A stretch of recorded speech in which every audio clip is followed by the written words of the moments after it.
परमेश्वर के दैनिक वचन। मनुष्य को छुटकारा दिए जाने से पहले शैतान के बहुत से जहर उसमें पहले से ही गाड़ दिए गए थे। हजारों वर्षों तक शैतान द्वारा भ्रष्ट किए जाने के बाद मनुष्य के भीतर पहले ही ऐसा स्वभाव है जो परमेश्वर का विरोध करता है। इसलिए जब मनुष्य को छुटकारा दिया गया है तो ये छुटकारे से बढ़कर और कुछ नहीं है।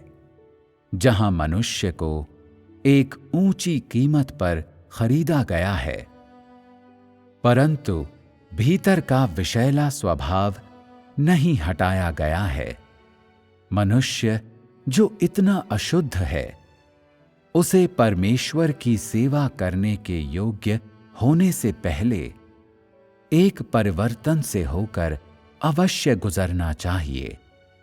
न्याय और ताड़ना के इस कार्य के माध्यम से मनुष्य अपने भीतर के गंदे और भ्रष्ट सार को पूरी तरह से जान जाएगा और वो पूरी तरह से बदलने और स्वच्छ होने में समर्थ हो जाएगा।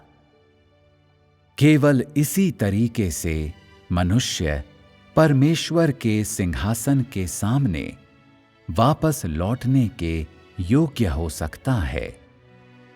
वो सब कार्य जिसे आज किया गया है, वो इसलिए है ताकि मनुष्य को स्वच्छ और परिवर्तित किया जा सके। न्याय और ताड़ना के वचन के द्वारा और साथ ही शुद्धिकरण के माध्यम से मनुष्य अपनी भ्रष्टता को दूर फेंक सकता है और उसे शुद्ध किया जा सकता है। इस चरण के कार्य को उद्धार का कार्य मानने के बजाय ये कहना कहीं अधिक उचित होगा कि ये शुद्ध करने का कार्य है। सच में ये चरण विजय का और साथ ही उद्धार के कार्य का दूसरा चरण है। मनुष्य को वचन द्वारा न्याय और ताड़ना के माध्यम से परमेश्वर के द्वारा प्राप्त किया जाता है।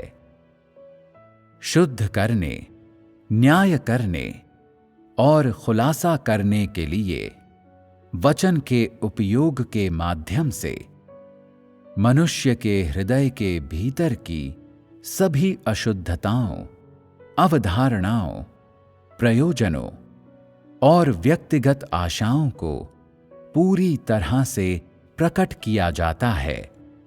यद्यपि मनुष्य को छुटकारा दिया गया है और उसके पापों को क्षमा किया गया है, फिर भी इसे केवल इतना ही माना जा सकता है कि परमेश्वर मनुष्य के अपराधों का स्मरण नहीं करता है और मनुष्य के अपराधों के अनुसार मनुष्य से व्यवहार नहीं करता है।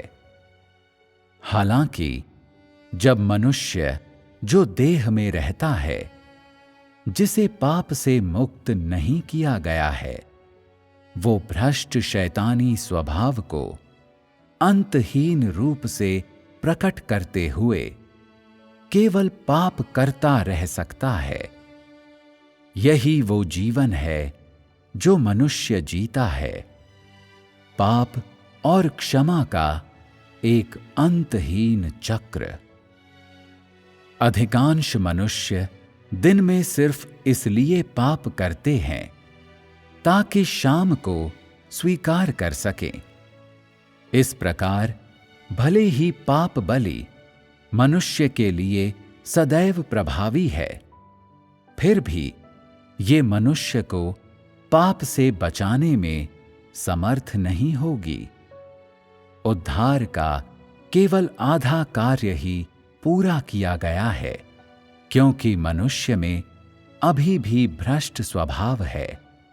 उदाहरण के लिए, जब लोग जान गए कि वे मोआब के वंशज हैं, तो उन्होंने शिकायत के वचन जारी किए, जीवन की तलाश छोड़ दी और पूरी तरह नकारात्मक हो गए।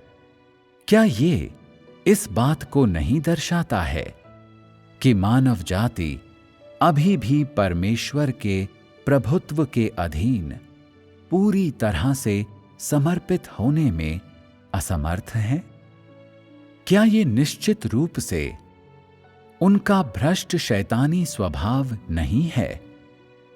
जब तुम्हें ताड़ना के अधीन नहीं किया गया था, तो अन्य सभी की तुलना में तुम्हारे हाथ अधिक ऊंचे उठे हुए थे, यहां तक कि यीशु के हाथों से भी ऊंचे।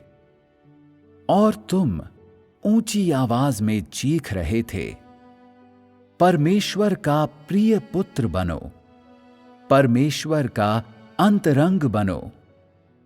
हम शैतान को समर्पण करने के बजाय मरना चाहेंगे।